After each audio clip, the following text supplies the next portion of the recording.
ছেলে মেয়ে নাই?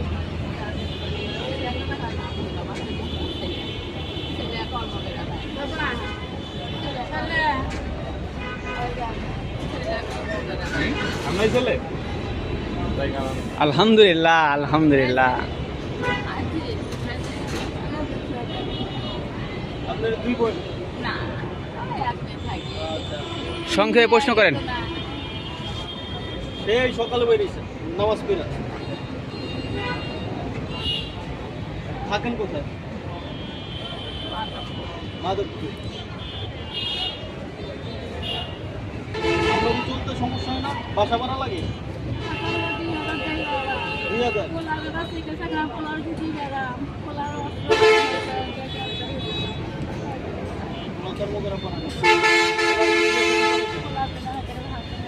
ছেলের কি বিয়ে শাদী করেছে? বিয়ে শাদী করাছি কয়নি পোলা আন্টারমেট্রিক পোলা ফলমতে কয়নি না করায় এখন বেশি হয়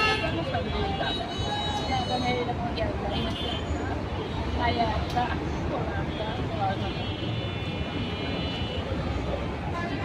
জামাই কি করে? জামাই নাই। আপনার স্বামী নাই? খালানো নাই? না আমার ছেলে প্রতিদিন কত পান চায়া? এখন বেতন নাই বাবা মাইনা দেয়। যখন বেতন হয় ওই সময় একটু মোটামুটি পাওয়া যায় কিছুটা। 500 300 এগুলো সকাল থেকে 100 টাকা বাজে না। আজকে সকাল থেকে কয় টাকা হয়েছে? 100 টাকা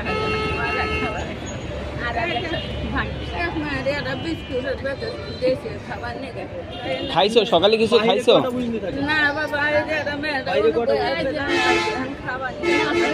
ও আচ্ছা আচ্ছা, দুইজন এখন খাবা এটা।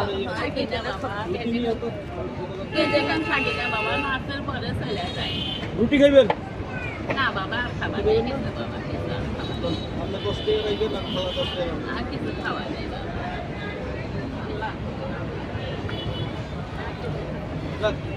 এমনি এদিকে প্রতিদিন আসেন? আচ্ছা ছেলের জন্য দোয়া করেন। আচ্ছা সমস্যা নেই, আপনারা ভালো থাকেন। ঠিক আছে ঠিক আছে আপনারা ভালো থাকলেই ভালো। ভাই এখন আপনি তো সোহান ভাই, যেই পরিস্থিতিটা আমরা একটু আগেই দেখলাম যে দুইজন প্রাপ্তবয়স্ক মহিলা বৃদ্ধ হয়ে গেছে, আসলে তাদের এখন সন্তান আছে কিন্তু তাদেরকে দেখতেছে না, আর তারা নিজেরাও এমন কিছু জোগাড় করে নাই যেটা দিয়ে তারা এখন সুন্দরভাবে জীবনযাপন করতে পারতো। এখন তারা এমন একটাই পর্যায়ে পৌঁছে গেছে যে মানুষের দ্বারা